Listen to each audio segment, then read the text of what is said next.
Hey guys,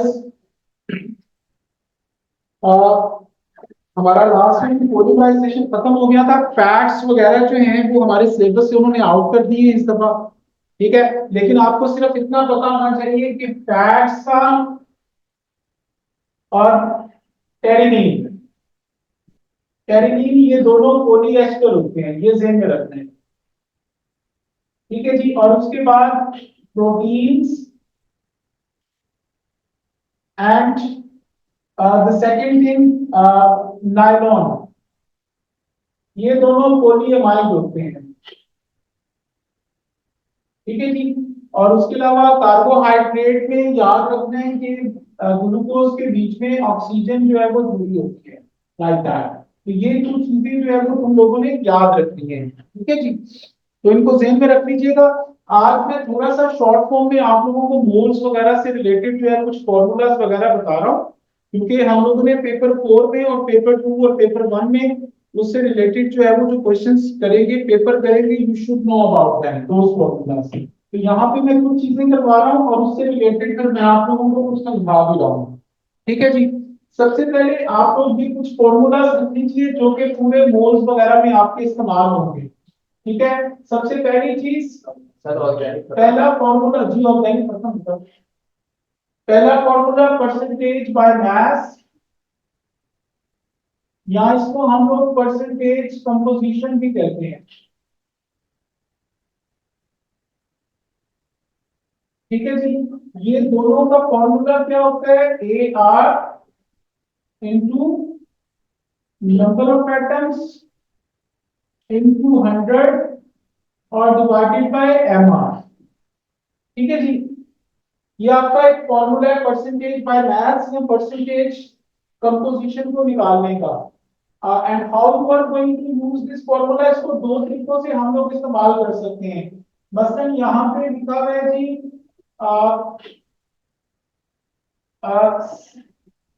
CH3 CH2 और CO2H, ये formula लिखा हुआ है। ठीक है जी। इसको शॉर्ट फॉर्म में लिखते हैं, इकट्ठा ज्वाइन करके लिखते हैं। कार्बन इसमें कितने हैं? 1 2 3, कार्बन 3 लिखते हैं। हाइड्रोजन 3 2 5 एंड 1 6 है, और ऑक्सीजन 2 है। तो ये शॉर्ट फॉर्म में इसका फॉर्मूला हम लोगों ने लिख दिया। अब इनमें से कोई सा एक एलिमेंट हम लोग पकड़ते हैं और कहते हैं कि बताएं कि इसकी परसेंटेज बाय मास कितनी है। कोई सा एक एलिमेंट चूज कर लें। ऑक्सीजन। ऑक्सीजन। आप लोग मुझे कहते हैं कि इस कंपाउंड में percentage by mass of oxygen ये कितनी है जी। तो उसके लिए मेरे बच्चों हम लोग इस फॉर्मूले में वैल्यूज बता देंगे। ऑक्सीजन का Ar16 होता है, इसके दो एटम्स हैं यहाँ पे, तो नंबर ऑफ एटम्स यूज कर दें इनटू 100 और डिवाइडेड बाय इसका mr निकाल के देखें। कार्बन का 12 इंटू 3, हाइड्रोजन का 1 इंटू 6, ऑक्सीजन का 16 टाइम्स 2। तो इसको सॉल्व करें तो कितना आता है बताइए जरा मुझे। 36 प्लस 6 42, 42 74 बन गया है।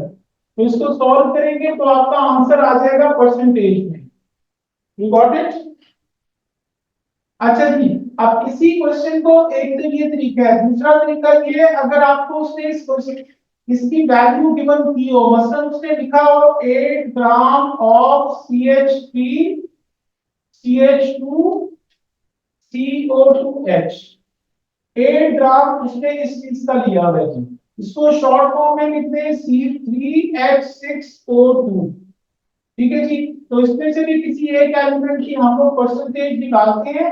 तो परसेंटेज बाय मास ऑफ किसकी निकालें जी?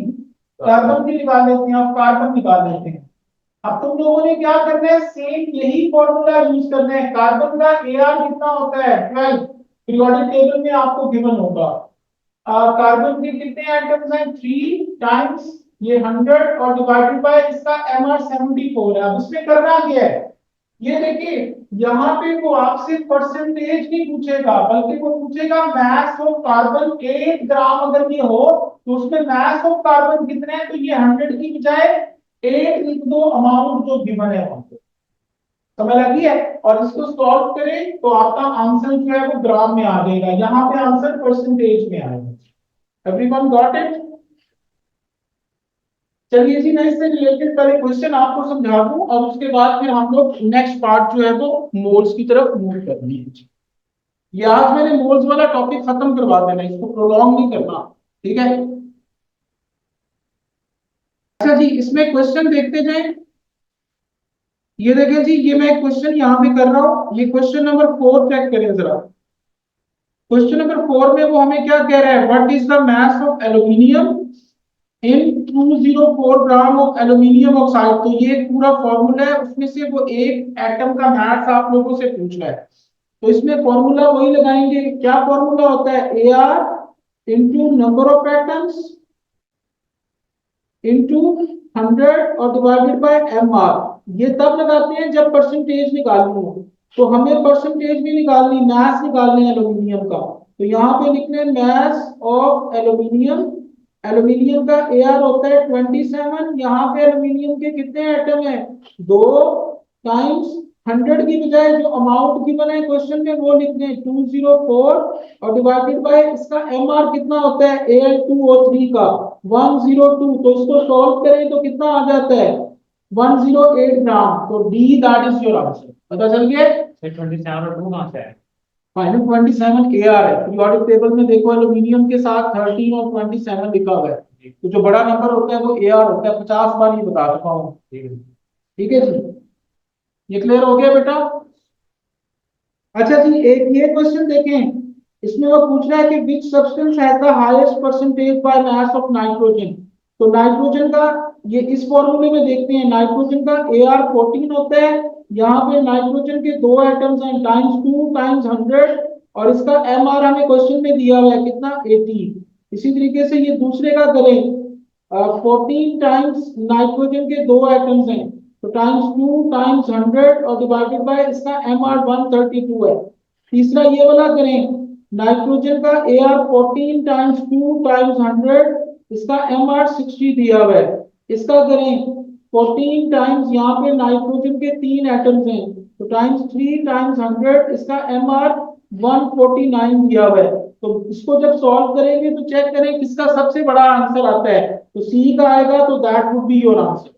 समझ लगी है। अच्छा जी, नेक्स्ट मैं आप लोगों को मोल्स के कुछ फॉर्मूलाज दिखा रहा हूँ। मोल्स, इसके फॉर्मूलाज लिखने, मोल का पहला फॉर्मूला होता है mole is equal to number of particles divided by 6.02 times 10⁻23। Mole का सेकंड फॉर्मूला होता है mole is equal to mass in grams over AR और MR। मोल का थर्ड फॉर्मूला होता है mole is equal to volume divided by 24 DM cube और 24,000 CM cube. इन दोनों में से कोई भी यूज कर सकते हैं और ये सिर्फ गैसेस के लिए इस्तेमाल होता है और किसी चीज में इस्तेमाल नहीं होगा ये वाला फॉर्मूला। ठीक है जी। उसके बाद अगली चीज पे आ जाओ, मोल का अगला फॉर्मूला होता है mole is equal to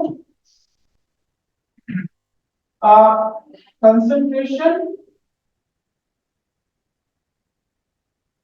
into volume. और अगर वॉल्यूम सीएम क्यूब में गिवन हो तो डिवाइडेड बाय 1000 कर देते हैं इसको डीएम क्यूब बनाने के लिए। ठीक है जी। अब अगर किसी भी चीज के साथ, ये देखते जाएं, किसी भी चीज के साथ मोल पर डीएम क्यूब लिखा हो या ग्राम पर डीएम क्यूब लिखा हो या ग्राम पर सीएम क्यूब लिखा हो, तो ये सारी चीजें कंसंट्रेशन को शो कर रही है। ठीक है जी। और आपने ये वाली हमेशा कंसंट्रेशन के यूनिट्स यूज करने हैं। तो अगर आपके पास ग्राम पर डीएम क्यूब है and you want to change it in mole per DM cube, तो उसका तरीका बहुत आसान है, उसको डिवाइडेड बाय कर दें एमआर के साथ। आप ले सकते हैं।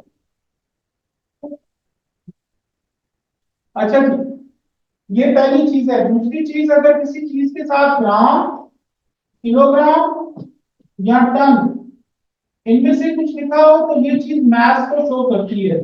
और इनमें से तुम लोगों ने ग्राम को हमेशा इस्तेमाल करना होता है। और याद रखिए कि 1 किलोग्राम में 1 10⁻³ ग्राम होते हैं, और 1 टन के अंदर 10⁻⁶ ग्राम होते हैं। तो ये आप लोगों ने याद रखना है।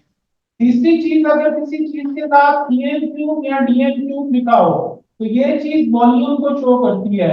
और इनमें से आपने हमेशा डीएम क्यूब को इस्तेमाल करना है। 1 DM cube is equal to 10⁻³ CM cube. तो इस तरीके से आप लोग इनको इंटरचेंज कर सकते हैं। तो ये थोड़ा सा मोल से रिलेटेड 4 फॉर्मूलाज हैं। और ये किसी चीज के साथ ये यूनिट्स लिखी हो तो वो कंसंट्रेशन, अगर ग्राम, किलोग्राम, टन लिखा हो तो मास, अगर सीएम क्यूब या डीएम क्यूब लिखा हो तो वॉल्यूम। यहां तक क्लियर हो गया?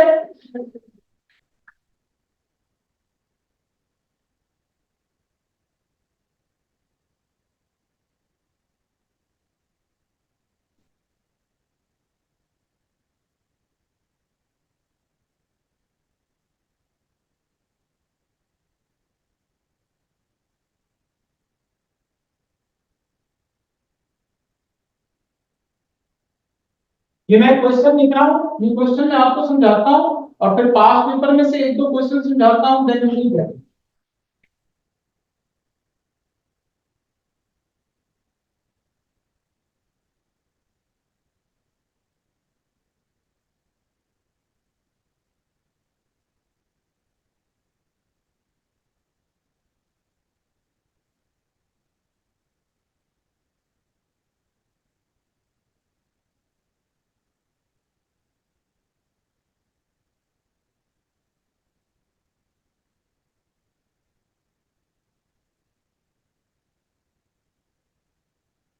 अच्छा जी, ये क्वेश्चन है। अब 2 मिनट के लिए सबका ध्यान जरा इधर हो। जब भी कोई मोल का क्वेश्चन और उसके साथ इक्वेशन लिखी हो ना, तो उसका बेस्ट तरीका ये होता है कि क्वेश्चन को पढ़ते जाओ और क्वेश्चन में जो वैल्यू भी गिवन हो वो क्वेश्चन में मौजूद उस चीज के साथ वहां पे लिख दो। क्वेश्चन पढ़ते हैं। 10 ग्राम ऑफ मैग्नीशियम, तो ये मैग्नीशियम है, इसका 10 ग्राम है, इसके नीचे 10 ग्राम लिखते हैं। ग्राम क्या चीज होती है मैं पहले बता चुका हूँ, मैथ होता है। तो यहाँ पे मैथ लिखते हैं। रिएक्ट्स विद 100 सीएम क्यूब, ये सीएम क्यूब किसी चीज के साथ लिखा हो तो वॉल्यूम को शो करता है। इसका हाइड्रोक्लोरिक एसिड, तो हाइड्रोक्लोरिक एसिड का वॉल्यूम लिखते कितना है, 100 सीएम क्यूब। आगे वो कह रहा है what is the concentration of HCl, तो इसकी कंसंट्रेशन तुम लोगों ने फाइंड आउट करनी है। ठीक है जी।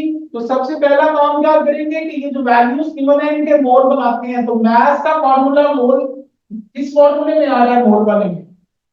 कहीं पे मोल और मास आ रहा हो, कहीं पे आ रहा है सेकंड फार्मूला में। तो second. Mole is equal to mass over AR और MR। ठीक है जी। तो यहाँ पे ये 10, ये AR मैग्नीशियम का पीरियोडिक टेबल से देखो, पीरियोडिक टेबल पेपर में गिवन होता है, उसके साथ 2 नंबर्स लिखे होते हैं। जो बड़ा नंबर होता है वो उसका AR होता है। तो ये 24 है, इसको सॉल्व करें तो 0.417 आ गया। These are the moles of magnesium. यहां तक क्लियर हो गया? अब दूसरी चीज पे आते हैं, HCl। HCl जो है ये हाइड्रोक्लोरिक एसिड है। इसका मतलब है ये लिक्विड चीज में पानी में डिसॉल्व हुआ है। ये कोई गैस नहीं है। यहाँ पे इसके हम लोग गैस वाला फॉर्मूला इस्तेमाल करके इसके मोल नहीं बना सकते, क्योंकि उसमें हाइड्रोक्लोरिक एसिड कहा हुआ है। अगर गैस होती तो वो हमें कहता हाइड्रोजन क्लोराइड गैस। तो इसके मोल बनाने के फॉर्मूले में कंसंट्रेशन और वॉल्यूम आएगा। तो कंसंट्रेशन और वॉल्यूम वाला फॉर्मूला ये वाला है, तो वो लगाएंगे। यहाँ पे क्या होता है, mole is equal to concentration into volume divided by 1000। ना तो तुम लोगों के पास मोल है, कंसंट्रेशन भी नहीं है, तो हम लोग फिर कैसे इसके मोल बनाएंगे? अब हम क्या करेंगे, इसके मोल बन चुके हैं, इसके मोल नहीं बने। अब तुम लोगों ने यहाँ पे मोलर रेशियो बना देनी है किन चीजों की, जिसके मोल बना चुके हो। किसके मोल बनाए हैं, मैग्नीशियम के। तो मैग्नीशियम लिख दो। और दूसरा, जिसकी जो भी चीज फाइंड आउट करनी है, इसका कंसंट्रेशन निकालनी है, तो HCl के साथ इसकी मोलर रेशियो बना दो। पहले इक्वेशन में देखो, इसके साथ कुछ नहीं लिखा हुआ तो 1 है, 1 लिख दो। इसके साथ 2 तो 2 लिख दो। Mg के कितने मोल बने हैं, 0.417। इसके कितने होंगे, x क्रॉस मल्टीप्लाई करो 0.83 आ गया। तो इसके मोल बन गए 0.83। अब ये मोल यहां पे लिखते हैं, मोल आ चुके हैं 0.83। कंसंट्रेशन निकालनी है, वॉल्यूम कितना है 100 सीएम क्यूब में हो तो डिवाइडेड बाय 1000 करते हैं, 1000 कर दिया, ये दो जीरो से कट के 10 इधर जाके मल्टीप्लाई हुआ, 0.83 into 10 is equal to concentration, तो ये बन गई 8.3 मोल पर डीएम क्यूब। ये इसकी कंसंट्रेशन आ गई। समझ लगी है सबको? तो इस तरीके से जो है ये क्वेश्चन करते हैं। अब इसी क्वेश्चन को मैं रब कर रहा हूं और दूसरा तरीका बता रहा हूं और फिर उससे रिलेटेड हम लोग क्वेश्चन करेंगे। अच्छा जी, अब मैं इसको यहां तक रब कर रहा हूं क्योंकि इसमें मैं कुछ चीजें जो है वो ऐड कर रहा हूं इसी क्वेश्चन में।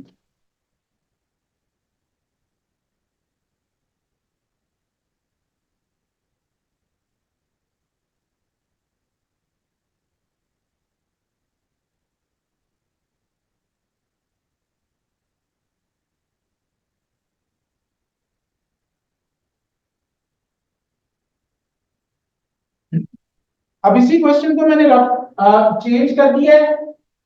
10 ग्राम ऑफ मैग्नीशियम, ये तो 10 ग्राम ही है, रिएक्ट्स विद 100 सीएम क्यूब, इसका वॉल्यूम 100 सीएम क्यूब है। और ये 1 मोल पर डीएम क्यूब, ये इसकी कंसंट्रेशन है। इसकी कंसंट्रेशन अब आपको दी हुई है क्वेश्चन में 1 मोल पर डीएम क्यूब। ठीक है जी। But mass of MgCl2 is form, तो इसका हमें मास जो है वो निकालना है। तो इसके भी आप मोल बन सकते हैं क्योंकि कंसंट्रेशन और वॉल्यूम दोनों की वैल्यूज गिवन है। तो ये फॉर्मूला लगा के इसके मोल बना लेते हैं। तो mole is equal to concentration into volume divided by 1000, concentration 1 into 100 divided by 1000। तो इसको करेंगे दो जीरो से कट के तो 0.1 ये हमारे मोल निकल आए, किसके निकल आए HCl। यहां तक समझ लगी है? अब मेरी बात को जरा गौर से सुनो कि अब आगे क्या करना है तुम लोगों को। अब हमारे पास दो चीजों के मोल हैं, Mg के और HCl के। हम इसके मोल को इस्तेमाल करके इसका मास निकालें कि इसके मोल को इस्तेमाल करके इसका मास निकालें। तो उसके लिए मैं आप लोगों को एक छोटी सी एग्जांपल देता हूं। एग्जांपल ये है कि अगर आप लोगों के घर में 10 मेहमान आ जाएं और आपने उन 10 मेहमानों को सर्व करना है विद बर्गर्स। घर में तुम लोगों के जो बर्गर बंस पड़े हुए हैं वो 8 हैं और जो उसके अंदर चिकन के पीसेस डालने हैं वो तुम लोगों के पास जो है वो समझने के 10 हैं। तो मुझे बताओ कि कितने मेहमानों को तुम लोग सर्व कर सकते हो? बर्गर बंस 8 हैं और चिकन 8। डालने हैं वो 10 हैं। तो कितने मेहमान सर्व हो सकते हैं? 8। क्यों? जो चीज कम अमाउंट में है वो डिसाइड करती है कि आगे कितनी चीज जो है वो सर्व होगी। तो यहाँ पे भी ये जो मोल्स हैं इनमें जो छोटी वैल्यू है, देखने में कौन सी छोटी लग रही है? ये वैल्यू छोटी लग रही है, ये बड़ी लग रही है, तो ये लिमिटिंग होगी। ये एक्सेस में हो सकती है लेकिन श्योर नहीं है। तुम लोगों ने रफ वर्क में, इधर रफ वर्क में इन दोनों की रेशियो बना लो, Mg और HCl की। ये 1:2 है। किसी एक के मोल ले लो, किसके लूं आप लोग बताइए मुझे। HCl के ले लिए 0.1, तो इसके कितने होंगे? x क्रॉस मल्टीप्लाई करोगे तो 0.05 मोल आपको Mg के चाहिए। आपको इतने मोल रिक्वायर्ड हैं। देखो तुम्हारे पास कितने अवेलेबल हैं, कम है कि ज्यादा हैं? और ज्यादा नहीं होगा ही 0.05 पे भरा सुटिया बदया, ये 0.4 है, ये बड़ी वैल्यू है। तुम लोगों के पास गिवन अमाउंट ज्यादा है, चाहिए कम, तो इसका मतलब है ये चीज एक्सेस में है और ये लिमिटिंग है। यहां पर दूसरे तरीके से करना चाहते हो, MgHCl 1:2, यानी ये 1 ये 2 ये मोल लिख दो 0.417, तो इधर x क्रॉस मल्टीप्लाई करो तो 0.89 तुम्हें चाहिए HCl के मोल। तुम्हारे पास कितने हैं? 0.1 है, कम है, तो इसका मतलब है ये लिमिटिंग और ये एक्सेस में है। अब जो चीज लिमिटिंग होगी उसके लिहाज से अगली चीज फाइंड आउट करोगे, तो इन दोनों की रेशियो बना दो, HCl और MgCl2 की रेशियो बना दे। ठीक है जी। तो यहाँ पे 2:1, HCl के मोल 0.1 है, इसके x क्रॉस मल्टीप्लाई करो 0.05 आगे MgCl2 के मोल, इसके नीचे इसके मोल लिख दो 0.05। अब मोल और मास का फॉर्मूला लगा दो, mole is equal to mass over mr। Mole है 0.05, मास निकालना है mr, MgCl2 का निकालेंगे 95 बनेगा। इधर आके मल्टीप्लाई कर दिए 0.05 से, तो ये तुम लोगों का मास निकल आएगा ग्राम। समझ लगी है? ये लिमिटिंग और एक्सेस में जो रिएक्टेंट्स होते हैं उनसे रिलेटेड जो क्वेश्चन आता है उसको इस तरीके से सॉल्व करते हैं जी। चलें आगे। Okay my dear students, now the last thing that is the percentage yield, या इसको हम लोग परसेंटेज प्योरिटी भी कहते हैं। ठीक है जी। इसका फॉर्मूला होता है experimental value divided by theoretical value into 100। तो ये तुम लोगों का फॉर्मूला होता है। ठीक है। अब इसको इस्तेमाल कैसे करते हैं, मैं यहां पे क्वेश्चन लिख रहा हूं। 60 ग्राम of calcium carbonate reacts with hydrochloric acid to form 4 gram of carbon dioxide. What is the percentage yield of CO2 or percentage purity of CaCO3?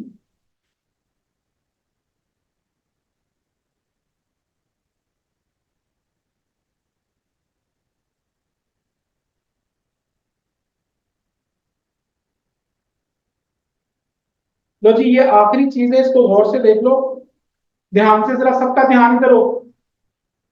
मैं क्वेश्चन पढ़ रहा हूं। 60 gram of calcium carbonate, calcium carbonate के नीचे 60 ग्राम है, ये मास है, इसके नीचे मास लिखे 60 ग्राम लिखो। Reacts with HCl to form 4 gram of CO2, तो CO2 का 4 ग्राम ये मास है। अच्छा, आगे वो कह रहा है what is the percentage yield of CO2। अगर वो यील्ड पूछेगा तो प्रोडक्ट में किसी चीज का नाम लेगा, और अगर वो प्योरिटी पूछेगा तो रिएक्टेंट में किसी चीज का जो है वो नाम लेगा। तो तुम लोगों ने कंफ्यूज नहीं होना, क्वेश्चन को एक ही तरीके से सॉल्व करना है। अब यहाँ पे गौर से देखो, ये प्रोडक्ट में जिस चीज का मास गिवन है ना, ये चीज तुम लोगों की एक्सपेरिमेंटल वैल्यू है, इसको तुम लोगों ने कुछ भी नहीं करना, भूल जाओ। ये एक्सपेरिमेंटल वैल्यू की जगह पे लिख दो 4। समझ लगी है? इसकी जगह पे लिख दिया, एक्सपेरिमेंटल वैल्यू की जगह पे 4। अच्छा, अब थ्योरेटिकल वैल्यू हम लोगों ने निकालनी है। कैसे निकालेंगे? पहले इसके मोल बनाएंगे। मोल का फॉर्मूला मास ओवर एमआर, तो मास 60, इसका एमआर कैल्शियम कार्बोनेट का 100 होता है, तो ये 0.6 इसके मोल बन गए, किसके? कैल्शियम कार्बोनेट के। अब मोलर रेशियो से इसके मोल बना दो, CaCO3 और CO2, इसके साथ 1 और इसके साथ भी 1 लिखा हुआ है, 1:1। इसके मोल 0.6 है, तो इसके क्या होंगे? x क्रॉस मल्टीप्लाई करो, 0.6 मोल आ गए कार्बन डाइऑक्साइड के, ये मोल है। इसका भी मास बना लो, यानी mole is equal to mass over mr। तो मोल 0.6 है, मास निकालना है, mr कार्बन डाइऑक्साइड का निकाल के देखे 44 निकलता है, तो 44 से इसको जरा मल्टीप्लाई करो, कितना आता है? 44 टाइम्स 0.6 कितना बन गया जी? 26.4। 26.4 आ गया। 26.4 ग्राम ये तुम्हारा मास है कार्बन डाइऑक्साइड का। और ये जो वैल्यू है ये थ्योरेटिकल वैल्यू, ये थ्योरेटिकल वाली जगह पे लिख दो 26.4 और टाइम्स 100, तो ये तुम्हारी परसेंटेज यील्ड निकला है। तरीका आ गया सबको?